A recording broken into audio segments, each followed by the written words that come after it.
मेरा नाम वंदना है। मैं अपने पिता के पैर पकड़कर रो रही थी। उनसे कह रही थी कि बाबा, मुझे छोड़कर मत जाओ। मैं तुम्हारे बिना नहीं रह सकती। मेरे साथ ऐसा मत करो जो आप करने जा रहे हो। वो बहुत बड़ा पाप है, क्योंकि मैं समझ गई थी कि मेरे बाबा मुझे जिस जगह पर लेकर आए हैं, वो जगह मेरे लिए बिल्कुल भी ठीक नहीं है। मैं उनके पैर पकड़कर रो रही थी, कभी हाथ जोड़ रही थी, मगर उन्होंने मेरी एक भी ना सुनी। न जाने वो मुझे क्यों इस नरक में छोड़कर जाने वाले थे। क्या उन्हें अपनी बेटी से इतनी नफरत थी? माना कि कुछ लोगों के लिए बेटियां बोझ होती हैं, मैं भी अपने पिता के लिए बोझ थी। मगर मेरे बाबा मेरे साथ कुछ ऐसा भी कर सकते हैं, मुझे तो इसकी उम्मीद ही नहीं थी। क्योंकि मैं जिस जगह पे थी, वहां के बारे में मेरे बाबा ने मुझे कुछ नहीं बताया था, वरना मैं कभी उनके साथ ना आती। क्योंकि जब मैं यहाँ पर आई थी तो मेरे बाबा ने कहा था कि मैं तुम्हें अपने किसी रिश्तेदार के यहाँ लेकर जा रहा हूँ, अच्छे से तैयार हो जाओ। मगर मैंने तो बचपन से लेकर अब तक अपने बाबा के कोई रिश्तेदार नहीं देखे थे, लेकिन फिर भी मैं अपने बाबा पर भरोसा करके यहाँ तक आ गई थी। मुझे यहाँ पर एक औरत दिखाई दी थी, जो मेरे बाबा के साथ काफी देर तक बातें करती रही थी। पहले वो मुझे कमरे के अंदर ले गई और वहां जाकर उसने मुझसे कहा था कि तुम आराम से बैठो, तुम्हारे बाबा अभी आ रहे हैं। वो मुझे वहां बिठाकर खुद वहां से चली गई थी।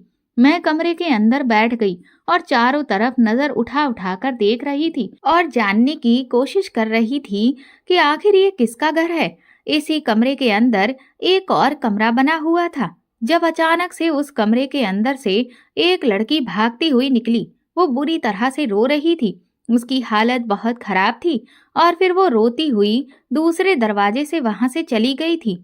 मगर उसके पीछे जब वो मर्द अपनी शर्ट के बटन लगाता हुआ और मुस्कुराता हुआ आया, तो उसे देखकर मैं समझ गई थी कि ये कौन सी जगह है। ये लड़की रोती हुई इस कमरे से क्यों निकली थी? फिर मैंने भी वहां से भागने की कोशिश की, मगर मैं नाकाम रही, क्योंकि दरवाजे के बाहर ही वो औरत और मेरे बाबा आपस में खड़े हुए बातें कर रहे थे। मैं झट से अपने बाबा के गले लग गई और उनसे रोते हुए कहने लगी कि बाबा, मुझे यहाँ पर नहीं रुकना, हमें यहाँ से चलना चाहिए। जब उस औरत ने मेरा हाथ पकड़ लिया और कहने लगी कि अब तुम्हारा काम हो गया है, अब यहाँ से चले जाओ। मेरे बाबा ने उस औरत की तरफ देखकर कहा, मगर मेरे पैसे तो दो। उस औरत ने एक आदमी को आवाज लगाई, जो एक बैग लेकर आया, और वो बैग उस औरत ने मेरे बाबा के हाथ में थमा दिया और बाबा वहां से जाने लगे।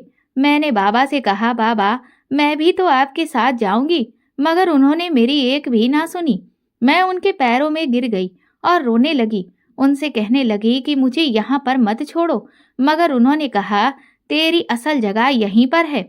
वैसे भी जवान होने के बाद लड़कियों की शादी कर दी जाती है, मगर मेरे पास इतना पैसा नहीं है कि मैं तेरी शादी करूं। उसने इस औरत की तरफ देखकर कहा कि इसे यहाँ से ले जाओ, वरना मेरा हाथ पकड़कर झटके से मुझे अंदर की तरफ ले जा रही थी।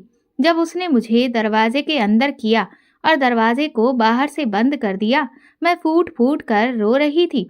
दरवाजे को धड़ धड़ बजा रही थी, कह रही थी कि दरवाजा खोलो बाबा, मुझे यहाँ से निकालो, मुझे आपके साथ जाना है, प्लीज मेरे साथ ऐसा मत करो। मेरी चीखें वहीं पर दबकर रह गई थीं, लेकिन बाहर जब वो दोनों आपस में बातें कर रहे थे, तो उनकी आवाजें मुझे दरवाजे के पार से साफ नजर आ रही थीं।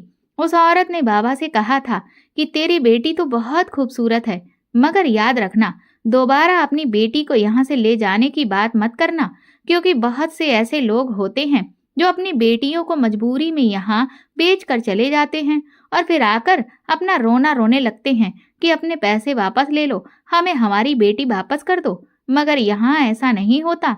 जो एक बार यहाँ पे आ जाता है, वो दोबारा यहाँ से वापस नहीं जाता, क्योंकि यहाँ पर वापसी का कोई रास्ता नहीं है। मेरे बाबा ने उस औरत से कहा कि नहीं, मैं इसे कभी लेने नहीं आऊंगा, मेरा इससे कोई वास्ता नहीं है। बेटियां तो इसी जगह के लिए बनी होती हैं और मेरी बेटी भी इसी जगह के काबिल है, इसीलिए मैं इसे यहीं पर छोड़कर जा रहा हूँ। वो औरत कहने लगी, तो फिर ठीक है, तुम जाओ यहाँ से, जब तक तुम यहाँ रहोगे ये लड़की ऐसे ही रोती धोती रहेगी। और खूबसूरत लड़कियां जब रोती हैं तो अपनी हालत अक्सर खराब कर लेती हैं। हम नहीं चाहते कि हमारा माल खराब हो जाए। बाबा ये कहकर वहां से चले गए थे और मैं न जाने कब तक अपनी किस्मत को वहां पर बैठकर रोती रही थी। मैं सोच रही थी कि क्या ऐसे भी पिता होते हैं जो अपनी बेटियों को कोठे पर बेच जाते हैं। मेरे पिता ने आखिर मुझे किस लिए बेचा? क्यों उन्होंने मेरे साथ ऐसा किया? क्या उन्होंने मुझे पैसों के बदले यहाँ पर बेचा था? चलिए मैं आपको अपनी पूरी कहानी सुनाती हूँ। 21 साल पहले मेरे बाबा की शादी मेरी माँ के साथ हुई थी। मेरी माँ बहुत खूबसूरत थी। मेरे बाबा एक आम इंसान थे जो किसी खूबसूरत लड़की से शादी करना चाहते थे। और जब मेरी दादी ने मेरी माँ को अपने इकलौते बेटे के लिए पसंद किया तो मेरे बाबा की खुशी के ठिकाने नहीं थे, क्योंकि उन्हें उनकी पसंद की लड़की मिल गई थी। मगर बाबा की ख्वाहिश यहीं खत्म नहीं हो सकती थी, क्योंकि बाबा चाहते थे कि शादी के बाद वो जल्दी ही उनकी पत्नी गर्भवती हो जाए ताकि उनको एक प्यारा सा बेटा दे सके। मेरी दादी की भी यही ख्वाहिश थी और दादी ने ही मेरे बाबा के दिमाग में ये बात डाली थी कि तेरी पत्नी बहुत खूबसूरत है। बचपन से लेकर अब तक तू अकेला रहा, ना तेरा कोई भाई है और ना ही कोई बहन है। बेटियों से तो कोई फायदा ही नहीं होता। माँ बाप की सारी जमा पूंजी समेटकर वो अपने ससुराल को ले जाती हैं, जबकि बेटे तो तेरी तरह होनहार होते हैं। जिस तरह तूने अपने माता पिता के मरने के बाद उनके काम को संभाला, मेरा और अपना ख्याल रखा, इस तरह तेरा बेटा भी बड़ा होकर तेरा और तेरी पत्नी का बहुत ख्याल रखेगा। तू अपनी पत्नी को बोल देना कि तुझे पहला बच्चा बेटा ही चाहिए। तू जितने बेटों का पिता बनेगा उतना ही तेरी जिंदगी बुढ़ापे में आसानी से गुजरेगी, क्योंकि बुढ़ापे का सहारा तो बेटे ही होते हैं, बेटियां नहीं। मेरी दादी की बात मेरे बाबा के दिमाग में बहुत अच्छे से बैठ गई थी और उन्होंने शादी के कुछ महीने बाद ही मेरी माँ से कहना शुरू कर दिया था कि वो जल्द से जल्द गर्भवती हो जाए और उन्हें बेटा पैदा करके दे दे। मगर माँ बाबा की बात सुनकर बड़ी हैरान होती थी। मेरी माँ पढ़ी लिखी थी, इसीलिए वो बेटे और बेटियों में किसी तरह का कोई फर्क नहीं करती थी, बल्कि उन्हें तो बेटियों से प्यार था। वो चाहती थी कि उनकी पहली औलाद बेटी ही हो और उनकी ख्वाहिश पूरी हो गई थी। मेरी माँ मेरे जन्म पर बहुत खुश थी। वो बार बार मुझे अपने सीने से लगाती, मुझे ढेर सारा प्यार करती और बाबा से बार बार मेरी ख्वाहिश पूरी करने के लिए पैसे लिया करती थी। उनको अच्छा लगता था उनकी बेटी नए नए खिलौनों से खेले, नए नए कपड़े पहने। मगर जिस दिन से मैंने जन्म लिया था मेरे बाबा ने मुझे गोद में भी नहीं उठाया था। यहाँ तक कि उन्होंने तो मेरी शक्ल भी ठीक से नहीं देखी थी। दादी भी माँ से नफरत करने लगी थी कि तूने बेटा पैदा नहीं किया। माँ दादी के सारे जुल्मों सितम खामोशी से बर्दाश्त करती थी। मेरी दादी बहुत चालाक औरत थी और कुछ इस तरह की बातें उन्होंने मेरे बाबा के दिमाग में बिठा दी थी ताकि बाबा मेरी माँ को हमेशा बेटा पैदा करने के लिए फोर्स करते रहें और उन पर अत्याचार करें। माँ बाबा की हरकतों से बहुत तंग आ जाती थी। वो कभी कभी कह दिया करती थी कि मैं तुम्हें बेटा पैदा करके कहाँ से दूं? मेरे हाथ में कुछ नहीं है, जैसा भगवान चाहेगा वैसा ही होगा। लेकिन मेरे जन्म के पूरे 3 साल होने को आ गए थे। मेरी माँ अभी तक गर्भवती नहीं हो पा रही थी। बाबा ने माँ का काफी सारे डॉक्टर्स से इलाज भी करवाया था। डॉक्टर ने बताया था कि मेरी माँ में कोई प्रॉब्लम नहीं है, वो बिल्कुल ठीक है। ठीक समय आने पे वो गर्भवती हो जाएगी। मगर वो गर्भवती नहीं हो पा रही थी। इस बात से मेरे बाबा और दादी बहुत परेशान थे। वो लोग दिन रात मेरी माँ को उठते बैठते ताने दिया करते थे। एक दिन माँ ने बाबा से कह दिया कि तुम चाहो तो मुझे छोड़ सकते हो और दूसरी शादी भी कर सकते हो। मैं अपनी बेटी का खुद ख्याल रख सकती हूँ, उसकी परवरिश भी खुद कर सकती हूँ। मगर बाबा माँ को नहीं छोड़ सकते थे, क्योंकि वो जानते थे कि माँ से ज्यादा खूबसूरत औरत उन्हें कहीं नहीं मिल सकती। मेरे बाबा देखने में ज्यादा अच्छे नहीं थे। माँ अच्छे परिवार की थी और अपने माँ बाप की इकलौती बेटी थी। मेरी माँ की माँ मतलब मेरी नानी माँ मेरी माँ की शादी से 2 महीने पहले ही इस दुनिया को छोड़कर चली गई थी। मगर उनके पिता थे, उन्होंने उनकी शादी बड़े शौक से की थी और उनकी शादी में किसी तरह की कोई कमी नहीं रखी थी। मगर वो नहीं जानते थे कि शादी के बाद उनकी बेटी को किन किन परेशानियों का सामना करना पड़ेगा। मेरी माँ की शादी के 2 साल बाद मेरे नाना जी भी इस दुनिया को छोड़कर चले गए थे। अब मेरी माँ पूरी तरह से अकेली रह गई थी, लेकिन फिर भी वो अकेले रहकर भी इतना कॉन्फिडेंस रखती थी कि अपनी बेटी को अकेले पाल सकती थी। बाबा इस बात से डर जाते थे कि कहीं माँ उनको छोड़कर वापस ना चली जाए। दादी बाबा को भरोसा दिलाती थी कि मैं इसके जैसे ही खूबसूरत लड़की से तेरी दोबारा से शादी करवा दूंगी। मगर बाबा को लगता था कि शायद इसके जैसी खूबसूरत लड़की मुझे अब कभी नहीं मिल सकती। इसीलिए उन्होंने मेरी माँ को नहीं छोड़ा। काफी वक्त इसी तरह से गुजर गया। मेरी उम्र 6 साल की हो गई थी। मैं अपनी माँ से बहुत प्यार करती थी। मेरी माँ ने मेरा हर तरह से ख्याल रखा था। बाबा तो मुझे ज्यादा मुंह लगाते ही नहीं थे और ना ही दादी मुझे पसंद करती थी। दादी अब बहुत ज्यादा बीमार रहने लगी थी। एक दिन ऐसा हुआ कि दादी इस दुनिया को छोड़कर चली गई। घर के माहौल में थोड़ा बदलाव आया था। माँ अभी तक गर्भवती नहीं हुई थी। बाबा ने सोच लिया था कि अब वो किसी का बेटा अडॉप्ट कर लेंगे, मगर ऐसा नहीं हो सका था। इससे पहले ही मेरी माँ प्रेग्नेंट हो गई थी और बाबा बहुत खुश हुए थे। उधर माँ की मौत का गम भी उनके दिल से निकल गया था, क्योंकि पूरे 6 साल के बाद उनकी पत्नी दोबारा से माँ बन गई थी। बाबा को उम्मीद जाग गई थी कि अब उनके घर में बेटा ही आएगा। और जब माँ ने बच्चे को जन्म दिया तो बाबा की तो खुशी के ठिकाने ही नहीं थे, क्योंकि मेरी माँ ने बेटे को ही जन्म दिया था। बाबा ने अपने बेटे को फौरन ही गोद में लिया था। उसे ढेर सारा प्यार किया था। उसके लिए नए नए तरह के खिलौने खरीदे थे, ढेर सारे कपड़े खरीदे थे। घर में उसके लिए हर तरह के आराम की फैसिलिटी मौजूद कर दी गई थी। ऐसा नहीं था कि मेरी माँ अपने बेटे के जन्म पे खुश नहीं थी। वो बहुत खुश थी। आखिरकार वो उनके शरीर का ही एक हिस्सा था। मगर माँ अगर बाबा से नाराज थी तो वो बस इस बात पर थी कि अगर उन्होंने बेटी के जन्म पर इतनी खुशियां नहीं मनाई थी जितनी कि वो अपने बेटे के जन्म पर मना रहे थे। बाबा ने बेटा और बेटी में बहुत फर्क करना शुरू कर दिया था। मैं भी बड़ी हो रही थी। मेरा भाई भी धीरे धीरे बड़ा हो रहा था। बाबा मुझे उसके साथ खेलने नहीं देते थे। वो उसे मना कर दिया करते थे कि अपनी बहन के पास मत जाया करो। और उन्होंने माँ को भी सख्ती से मना किया हुआ था कि इस मनूस का परछाई भी मेरे बेटे पे नहीं पड़नी चाहिए।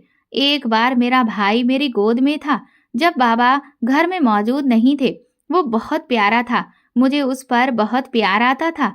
इसीलिए मैंने माँ से जिद करके उसे अपनी गोद में ले लिया था। मैं उसे अपने साथ घर से बाहर लेकर जा रही थी कि तभी अचानक से मेरा पैर मुड़ गया। मैं जमीन पर गिर गई और मेरा भाई भी जमीन पे गिर गया था। वो छोटा बच्चा था, इसीलिए ज्यादा चीख चीख कर रो रहा था। मैं थोड़ी बड़ी और होशियार हो गई थी, इसीलिए मैंने खुद को संभाल लिया था। मेरे घुटनों पे चोट लगी थी, जबकि मेरा भाई गिरने से डर गया था। इस दौरान बाबा घर में आ गए। उन्होंने जब ये देखा कि मेरी गोद में से मेरा भाई गिर गया है, तो उन्होंने मुझे डांटने के साथ साथ मेरी माँ को भी बहुत डांट लगाई थी। मेरे मुंह पे भी एक थप्पड़ मारा था कि तेरी हिम्मत कैसे हुई, तूने इसको गोद में लिया। बाबा भाई को लेकर डॉक्टर के पास चले गए, मगर उसे तो कुछ हुआ भी नहीं था। मैं बहुत रो रही थी। माँ मुझे चुप करवा रही थी। उस दिन मेरी माँ रोती हुई बाबा से कह रही थी कि तुम मेरी बेटी को प्यार नहीं करते, तुम्हें सिर्फ बेटा ही दिखाई देता है। आखिर ये भी तो तुम्हारी ही बेटी है, इसे मैं कहीं और से नहीं लेकर आई। बाबा कहने लगे, मुझे बेटी नहीं चाहिए थी। अगर ये भी बेटा होता तो मैं इसे बहुत प्यार करता। माँ ने कहा, तुम बेटे की मोहब्बत में अंधे हो गए हो। तुम्हें नहीं पता, बेटों से ज्यादा माँ बाप की फिक्र बेटियां करती हैं। और हमारी बेटी तो है ही कितनी प्यारी और मासूम। तुम देखो इसकी तरफ, तुमने कभी इसके सर पर हाथ नहीं रखा, प्यार मोहब्बत से कभी इसको गले नहीं लगाया, इस पे कभी प्यार की नजर भी नहीं डाली। ये भी तुम्हारी ही औलाद है, तुम्हारा ही खून है। बाबा ने गुस्से में माँ से कहा, मैं इसको अपनी औलाद नहीं मानता। मेरी सिर्फ एक ही औलाद है, वो है मेरा बेटा। ये तेरी बेटी है, मेरी नहीं। बाबा की इस बात पर माँ बहुत रोई थी। उन्होंने मुझे गले से लगाया था और कहा था कि तू कभी ये मत सोचना कि तेरा बाबा तुझे प्यार नहीं करता तो तेरी माँ भी नहीं करती होगी। मैं तुझसे बहुत प्यार करती हूँ। जब तक जिंदा हूँ हमेशा तेरा ख्याल रखती रहूंगी। माँ ने हम दोनों भाई बहन की परवरिश बहुत अच्छी की थी। वो हम दोनों को एक जैसे संस्कार देना चाहती थी, मगर मेरा भाई बाप के लाड़ प्यार से बहुत बिगड़ गया था। बचपन से ही उसकी ख्वाहिशें बढ़ती जा रही थीं। वो बाबा से जो कहता, बाबा उसे लाकर दे दिया करते थे, चाहे वो चीज बाबा के बजट से भी ऊपर हो। वो उसे बहुत प्यार करते थे। उसके आगे तो उन्हें अपनी पत्नी भी दिखाई नहीं देती थी। जिस दिन से मेरे भाई का जन्म हुआ था, उसी दिन से बाबा ने माँ की तरफ पलट कर देखना भी गवारा नहीं समझा था। बस बाबा चाहते थे कि इन दोनों पे माँ का साया बना रहे। वो माँ को किसी तरह का हक नहीं देते थे। सारा लाड़ प्यार, सारा ध्यान, सारी फिक्र, सारी मोहब्बत, सब कुछ उनके बेटे के लिए ही था। हम दोनों माँ बेटी तो उनके घर में होते हुए भी ना के बराबर थे। माँ को अगर किसी चीज की जरूरत होती और वो बाबा से कहती तो उन्हें ये सामान चाहिए, तो बाबा उन्हें लाकर नहीं देते थे। कहते थे कि बेटे की ख्वाहिशें पूरी करने में उनके पास से पैसे खत्म हो गए हैं। मैं चाहती थी कि वो मेरा एडमिशन स्कूल में करवा दे, मगर बचपन से लेकर अब तक बाबा ने मुझ पर ध्यान ही नहीं दिया था। तो फिर वो अपनी कमाई से मेरा स्कूल में एडमिशन कैसे करवा सकते थे? हमारा कोई रिश्तेदार था या नहीं था, ये तो मैं नहीं जानती थी, मगर इतना जरूर जानती थी कि जिस दिन से मेरे भाई ने इस घर में जन्म लिया था, बाबा ने सारे रिश्ते नाते भी खत्म कर दिए थे। वो किसी से मेल जोल नहीं रखते थे, बस अपने बेटे के साथ ही लगे रहते थे। और इस सब के कारण मैं शिक्षा हासिल ना कर सकी। मेरी माँ की ये तमन्ना भी अधूरी रह गई थी। जब मेरा भाई 13 साल का हो गया और मैं 19 साल की हो गई, तब माँ ने बाबा से कहा था, हमारी बेटी जवान हो गई है, अब हमें उसकी शादी के बारे में सोचना चाहिए। मैं जानती हूँ कि अभी उसकी उम्र कम है, मगर क्या करूँ? तुमने उसको स्कूल में भी पढ़ने नहीं दिया। उस बेचारी का कभी कोई शौक पूरा नहीं हुआ। तुम तो उससे बात तक नहीं करते। कम से कम वो बेचारी ससुराल में चली जाए, वहां जाकर तो सुख देख ले। यहाँ तो कोई सुख ना देख सकी। इस पे बाबा को गुस्सा आया और उन्होंने कहा, क्या तुम्हारी बेटी को यहाँ खाने पीने को नहीं मिलता, पहनने के लिए कपड़े नहीं मिलते, या फिर वो इस घर में रहती नहीं है? कान खोलकर मेरी बात सुन लो। मेरे पास उसको देने के लिए कुछ भी नहीं है। तुम्हें अगर अपनी बेटी की शादी करनी है तो अपनी मर्जी पे करना, मैं नहीं करूंगा। माँ कहने लगी, आखिर तुम उसके साथ इतना भेदभाव क्यों करते हो? कभी अपने बेटे को भी समझाया करो। 13 साल का हो गया है, मगर अभी तक उसे अकल नहीं आई। तुमने उसको अभी भी छोटा सा मासूम बच्चा बनाया हुआ है। इतनी उम्र में मेरी वंदना बहुत समझदार थी, और अब तो वो और भी ज्यादा समझदार हो गई है। बेचारी ने हालात के साथ समझौता करना सीख लिया है, क्योंकि उसको बचपन से ही पिता का प्यार नहीं मिल सका। मैं तुमसे कभी कुछ नहीं मांगूंगी, बस मेरी बेटी की अच्छे घर में शादी करवा दो। उसके बाद जैसा तुम कहोगे मैं वैसा ही करूंगी। वैसे भी तुम्हें अपनी बेटी पसंद नहीं है। शादी होने के बाद वो अपने ससुराल चली जाएगी और हमेशा वहां रहेगी। बाबा कहने लगे, मैंने कहा ना, मेरे पास जो जमा पूंजी है वो सिर्फ मेरे बेटे के लिए है, और वैसे भी अपने बेटे की ख्वाहिशें पूरी करते करते मेरे पास कभी कुछ जमा नहीं हुआ। तुझे अपनी बेटी की शादी करनी है तो तू अपने जेवर बेच दे। माँ कहने लगी कि जेवर कहाँ से बेचूं? घर के हालात इतने खराब हो गए थे कि एक एक करके तुमने मेरा सारा जेवर बेच दिया। ले देकर मेरे पास एक सोने का हार ही बचा है। तुमने वो भी पिछले साल बेचकर उसको एक मोबाइल मंगाकर दे दिया था। इतनी कम उम्र में तुमने उसको बिगाड़ने के लिए उसके हाथ में मोबाइल भी दे दिया, जबकि इसकी उम्र के बच्चे तो स्कूल में पढ़ाई कर रहे होते हैं। बाबा ने कहा, तू हमेशा मेरे बेटे की खुशियों पर नजर क्यों रखती है? तुम दोनों माँ बेटी को बस मेरा बेटा ही खलता रहता है। माँ कुछ गलत नहीं कह रही थी, क्योंकि बाबा ने उसे सच में बहुत बिगाड़ दिया था। कम उम्र में ही उसने गलत गलत लड़कों के साथ दोस्ती कर ली थी। सारा दिन वो आवारागर्दी करता रहता था। कम उम्र में ही बाबा ने उसके हाथों में मोबाइल देकर उसको बिगाड़ने की शुरुआत कर दी थी।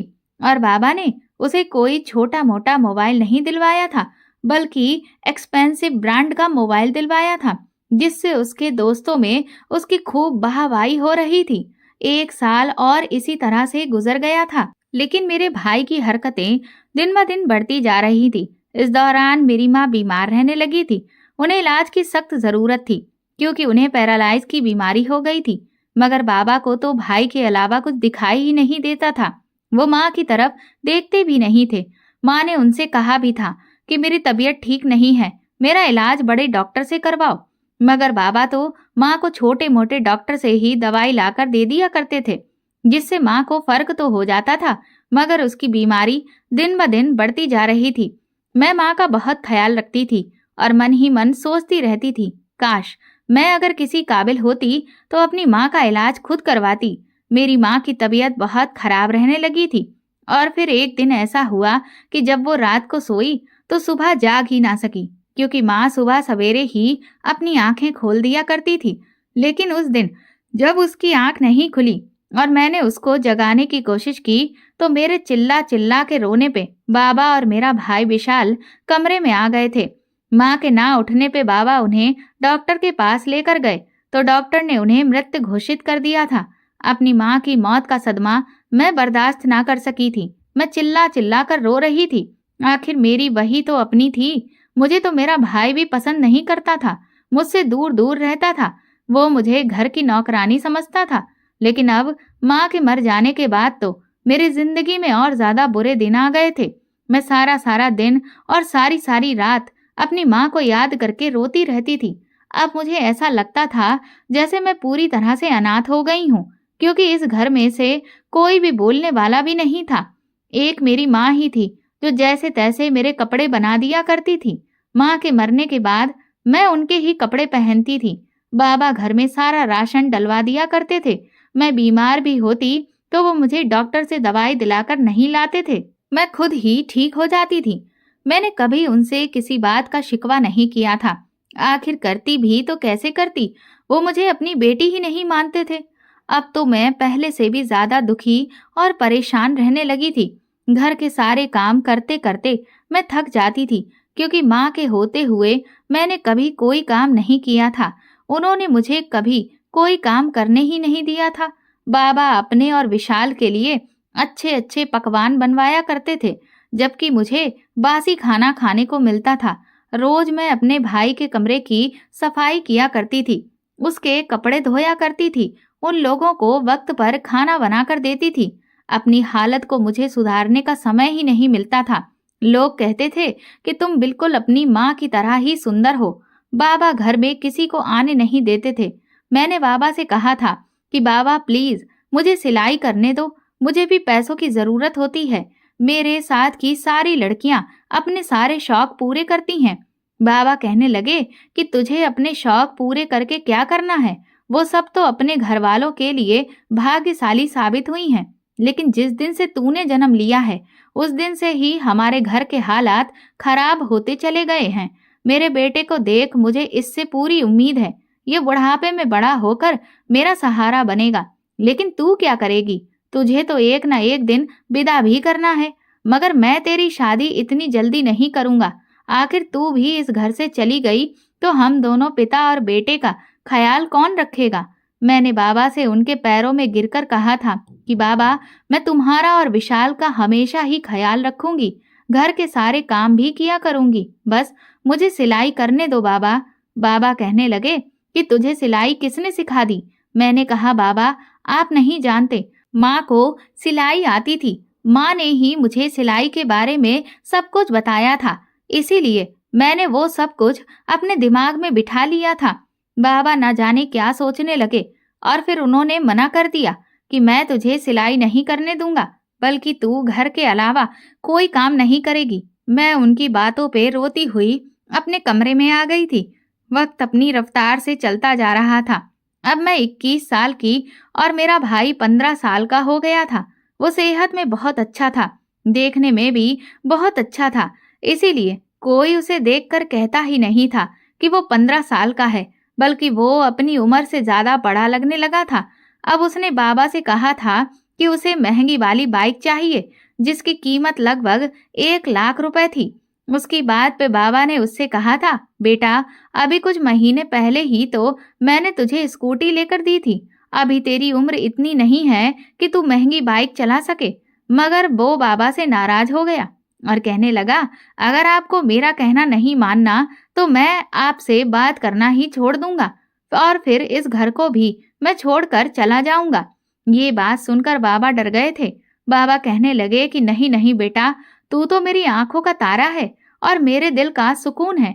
आखिर मेरी सारी खुशियां तुमसे ही तो जुड़ी हुई हैं। तू मुझे छोड़कर चला गया तो फिर मैं कैसे रहूंगा। वो बहुत बेचैन हो गए थे। हालांकि इससे पहले भी वो काफी सारी ऐसी डिमांड्स कर चुका था जिनकी वजह से बाबा को काफी सारी परेशानियों का सामना करना पड़ा था, लेकिन फिर भी बाबा ने उसकी डिमांड पूरी कर दी थी।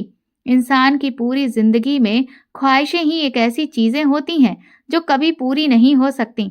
विशाल बाबा से जो भी डिमांड करता था, बाबा उसे पूरी कर दिया करते थे।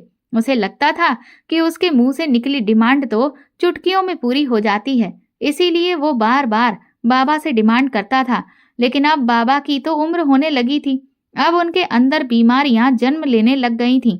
उनकी भी तबीयत अब खराब रहती थी। मैं उनकी बहुत सेवा करती थी, जबकि विशाल को तो इतनी भी फुर्सत नहीं होती थी कि वो अपनी यारी दोस्ती से निकलकर बाबा के हाल चाल भी पूछ सके। मगर फिर भी वो बाबा को बहुत प्यारा था। अब उसने बाबा को धमकी दी थी कि अगर उन्होंने 1 हफ्ते के अंदर अंदर उसे वो बाइक के लिए 1 लाख रुपए का अरेंजमेंट करके नहीं दिया तो फिर वो इस घर को छोड़कर चला जाएगा। और इस बात से बाबा बहुत डर गए थे।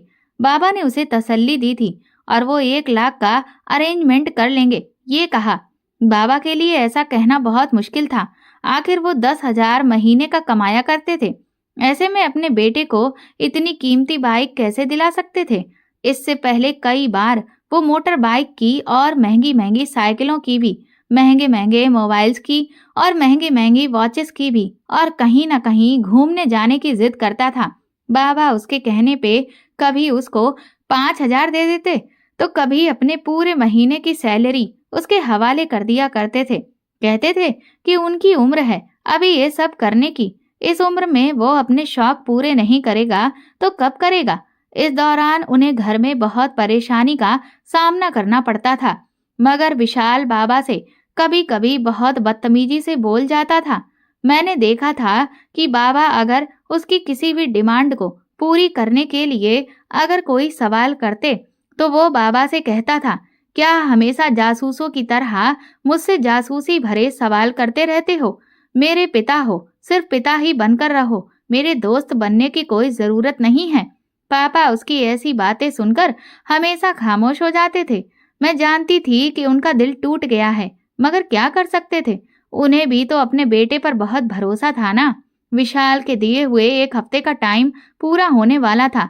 मुझे नहीं पता था कि बाबा ने पैसों का अरेंजमेंट किया है या नहीं, मगर उस दिन मैं घर के काम कर रही थी जब बाबा घबराते हुए घर के अंदर आए और मुझसे कहने लगे कि जल्दी से तैयार हो जा। बाबा की बात सुनकर मैं चौंक गई थी। मैंने कहा, बाबा क्या हुआ। तो बाबा कहने लगे कि तेरे पास जो भी अच्छे से कपड़े हैं वो पहन ले। मैंने कहा कि बाबा मेरे पास तो कोई भी अच्छे कपड़े नहीं हैं। उन्होंने कहा कि तेरे पास सारे कपड़ों में से जो भी सबसे अच्छे कपड़े हैं उनको पहनकर अच्छे से तैयार हो जा। मैं तुझे किसी रिश्तेदार के यहाँ लेकर जाना चाहता हूँ। मैं खुश हो गई कि बाबा की बात सुनकर मैं बाबा के साथ साथ यहाँ तक आ गई थी। और अब यहाँ आने के बाद मैं अपनी किस्मत को बैठी रो रही थी, क्योंकि बाबा ने मुझे इस कोठे पे इस औरत के हवाले कर दिया था और मेरे बदले वो नोटों से भरा हुआ बैग वहां से ले जा चुके थे। अब मुझे समझ आई थी कि बाबा ने मेरे भाई को बाइक दिलानी थी, इसीलिए वो मुझे यहाँ पर बेचकर चले गए थे। रात का समय हुआ तो मुझे कस्टमर की बिस्तर की रौनक बना दिया गया था। मुझे तैयार करके बिस्तर पर बिठा दिया गया था। मैं बुरी तरह से रो रही थी।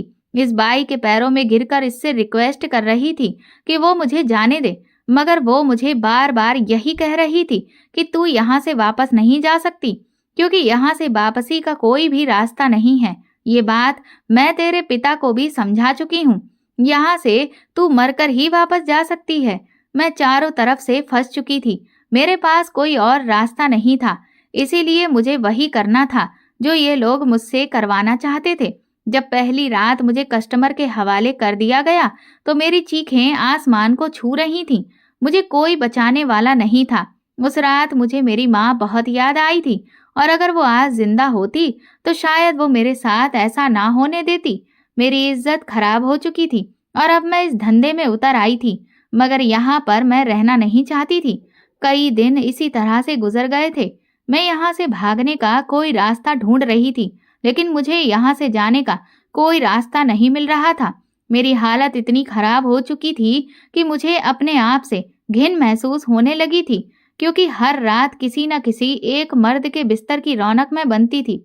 एक दिन मैंने देखा कि यहाँ पे एक औरत आती है, क्योंकि यहाँ पे मौजूद लड़कियों को यहाँ से बाहर निकलने नहीं दिया जाता, इसीलिए उनकी ज़रूरतों का सारा सामान उन्हें यहीं इसी कोठे पर मौजूद करवा दिया जाता है। इस औरत से मैंने जैसे तैसे दोस्ती कर ली थी और फिर एक दिन मैंने इसके आगे हाथ जोड़ दिए और उससे कहा कि मेरी मदद करो, मुझे किसी भी तरह से इस नर्क से निकाल दो।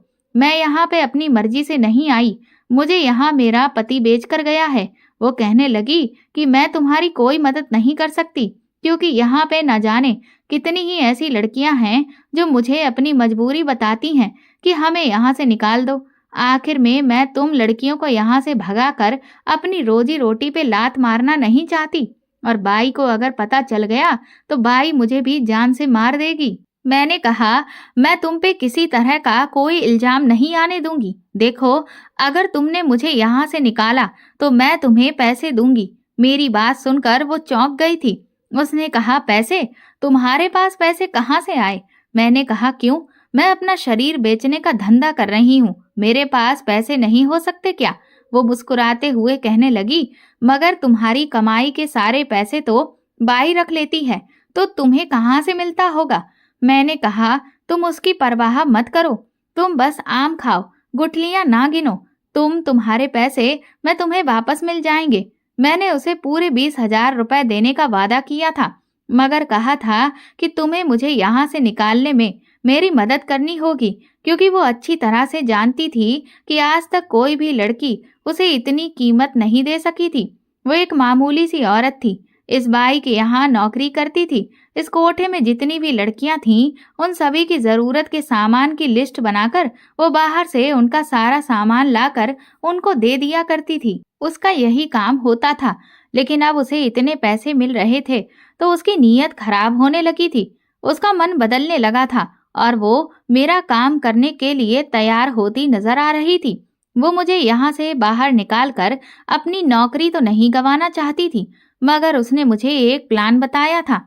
उसने कहा था कि मैं तुम्हें एक ऐसी चीज लाकर दूंगी जिससे तुम यहाँ से निकल सकती हो, और तुम उस चीज से जिस पर भी वार करोगी वो तुम्हारे लिए खुद रास्ता तो छोड़ देगा। मैं चौंक गई कि न जाने वो मुझे ऐसी कौन सी चीज लाकर देने वाली है, और अब वो मुझे जैसे तैसे 20,000 का बंदोबस्त करना था। मुझे इस कोठे पे हर शनिवार की रात एक बहुत बड़ा ज्वेलर आता था, जिसको मैं बहुत पसंद आ गई थी, इसीलिए हर शनिवार की रात वो मेरे साथ गुजारना चाहता था, और मुझे वो बहुत पसंद भी करता था। वही मेरा ये काम कर सकता था। जब वो आया तो मैंने उसको कहा कि देखो साहब, हर शनिवार की रात तुम मेरे साथ गुजारते हो, मगर अब मेरा तुमसे मन भर गया है। तुम भाई को मेरे पैसे तो देते ही हो, मगर मुझे अलग से भी तुमसे कुछ पैसे चाहिए। अगर आज तुमने मुझे वो पैसे नहीं दिए तो अगले रविवार से मैं खुद बाई से मना कर दूंगी कि जो कस्टमर मुझे तुमसे ज्यादा पैसे देगा मैं सिर्फ उसके साथ ही रात गुजारूंगी, क्योंकि मैं यहाँ रहते रहते यहाँ के उसूल और तौर तरीके बहुत अच्छे से समझ गई थी। वो कस्टमर मेरे ऊपर हंसने लगा और कहने लगा कि तुझे कितने पैसों की जरूरत है। मैंने उसे 20,000 रुपए बताए तो वो और भी जोर जोर से हंसने लगा। कहने लगा, हर हफ्ते एक रात गुजारने के मैं पूरे 30,000 देता हूँ, क्योंकि तू मुझे पसंद आ गई है, मेरा तुझ पे दिल आ गया है। 20,000 रुपए मेरे लिए कोई बड़ी रकम नहीं है। उसने उसी समय अपनी जेब से 20,000 रुपए निकाल कर मुझे दे दिए थे, और फिर वो रात भी जैसे तैसे गुजर गई थी। अगले दिन जब वो औरत सामान लेकर आई तो मैंने उसे खामोशी से पैसे दे दिए थे। उसने मुझे एक ऐसी चीज दी जिसे देखकर मेरी आंखें फटी की फटी रह गई थीं। मैं इस चीज को जानती नहीं थी कि ये क्या चीज थी। वो कोई छोटी सी बोतल थी, स्प्रे की बोतल। मैंने उससे कहा कि ये क्या चीज है, तो उसने मुझे बताया कि ये मिर्ची स्प्रे है। ये स्प्रे ज्यादातर लड़कियां अपने पास ही रखती हैं अपने प्रोटेक्शन के लिए, ताकि वो खुद को ऐसे लोगों से बचा सकें जो उनकी इज्जत पर वार करते हैं। उसने मुझे कहा कि तू यहाँ से भाग जाना और जो भी तेरे रास्ते में आए उसके चेहरे पर ये स्प्रे छिड़क कर उसकी इतनी तेज मिर्ची लगेगी कि वो अपनी आंखें खोलकर तुझे पलट कर देखेगा भी नहीं। उसने मुझे आइडिया तो बहुत अच्छा दिया था। मैंने उसको उसकी कीमत दे दी थी और फिर मैंने ऐसा ही किया। जब मैं वहां से निकलने लगी तो जो जो मेरे सामने आया मैंने उस पर ये मिर्ची स्प्रे कर दिया था और वो लोग अपनी आंखों में मिर्ची लगने से तड़पने लगे थे। मैं वहां से बड़ी मुश्किल से भागकर आई थी क्योंकि इस स्प्रे की वजह से ये सब पॉसिबल हो पाया था। मैं भागकर अपने घर आ गई थी। मुझे बाबा पर बहुत गुस्सा आ रहा था क्योंकि अब बाबा से अपना बदला लेना चाहती थी मैं। मेरे अंदर बदले की आग भड़क रही थी। मैं पूरे 4 महीने के बाद घर वापस आई थी और जब मैंने देखा कि घर में मुझे कोई भी नजर नहीं आ रहा था, मैं जब कमरे में गई तो ये देखकर मेरे पैरों तले से जमीन निकल गई थी कि बाबा तो बहुत बीमार थे। वो बिस्तर पर लेटे हुए थे और वो बहुत कमजोर हो गए थे। उन्हें देखकर मैं पहचान नहीं सकी थी कि ये मेरे बाबा ही हैं, क्योंकि हालत कमजोर होने की वजह से उनका चेहरा और पूरा शरीर पूरी तरह से बदल गया था। जब बाबा ने दरवाजे की तरफ देखा तो वो उठने की कोशिश करने लगे थे, मगर वो उठ ना सके और दोबारा से बिस्तर पर गिर गए। बाबा की ऐसी हालत देखकर मैं धीमे धीमे कदमों से चलती हुई उनके करीब गई और उनका बिस्तर पकड़कर ही जमीन पर बैठ गई थी। मैंने कहा, बाबा ये सब कैसे हो गया? और मैं रोने लगी थी क्योंकि उनकी ऐसी हालत देखकर मुझे उन पर बहुत गुस्सा और तरस दोनों ही आया था। मेरे दिल में उनके लिए जितना भी गुस्सा था वो अब सब खत्म हो चुका था। इससे पहले मैं कुछ और कहती, बाबा मेरे आगे हाथ जोड़ने लगे। उन्होंने कहा कि मुझे माफ कर दे बिटिया, मैं तेरा बहुत बड़ा गुनाहगार हूँ। देख, तेरे साथ मैंने जो कुछ भी किया उसकी सजा मुझे मिल गई। मुझे बहुत बड़ी बीमारी ने घेर लिया। 2 बार मुझे हार्ट अटैक भी आया है। मुझे लगता था कि मेरा बेटा मेरे बुढ़ापे का सहारा बनेगा, मगर सब कुछ मेरी गलतफहमी थी। तेरे जाने के बाद ये घर पूरी तरह से वीरान हो गया।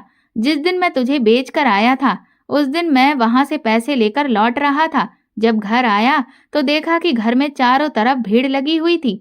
मैं हैरान रह गया था। मैं जब घर के अंदर घुसा तो ये देखकर मेरे पैरों तले से जमीन निकल गई थी कि मेरा बेटा बहुत बुरी कंडीशन में जमीन पे पड़ा हुआ था। पुलिस वाले भी मौजूद थे और एम्बुलेंस भी खड़ी हुई थी। वो लोग मेरे बेटे को ले जाने आए थे, मगर मेरे घर आने का इंतजार कर रहे थे। उन्होंने मुझे बताया कि आपका बेटा इस दुनिया से जा चुका है। ये खबर सुनकर मैंने अपना दिल पकड़ लिया था। पुलिस वालों ने बताया कि हमारे शहर में एक मेला लगने जा रहा था जिसमें बहुत ही कीमती कीमती सामान बिकना था। विशाल और उसके दोस्तों ने मिलकर उस मेले में चोरी करने का प्लान बनाया था, लेकिन वो ये नहीं जानता था कि वो सामान बहुत ज्यादा कीमती था। वो नकाब पहनकर पूरा चोर बनकर वहां पर चोरी करने के लिए चले गए थे।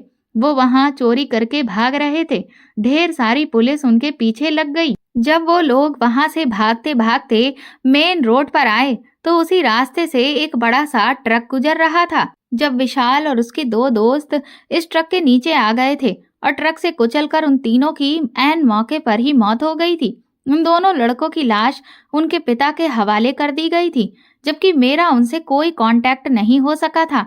इसीलिए वो विशाल की लाश लेकर यहाँ आ गए थे और मेरे आने का इंतजार कर रहे थे। ये सब सुनकर मेरे पैरों तले से जमीन निकल गई थी कि मेरा बेटा किस कदर बिगड़ गया था। मैं तो उसके लिए पैसों का इंतजाम करने गया था। बचपन से लेकर अब तक मैंने उसकी हर ख्वाहिश पूरी की थी। उसे ऐसा लगता था जैसे मैं उसे बाइक नहीं दिला पाऊंगा। इसीलिए उसके दोस्तों ने मिलकर ये प्लान बनाया था। बस मैं ये सदमा बर्दाश्त ना कर सका और उसी दिन से इस बिस्तर पर पड़ा हुआ हूँ। मैं तुझसे माफी मांगता हूँ बेटा। ऊपर वाले ने मुझे मेरे किए की सजा दे दी।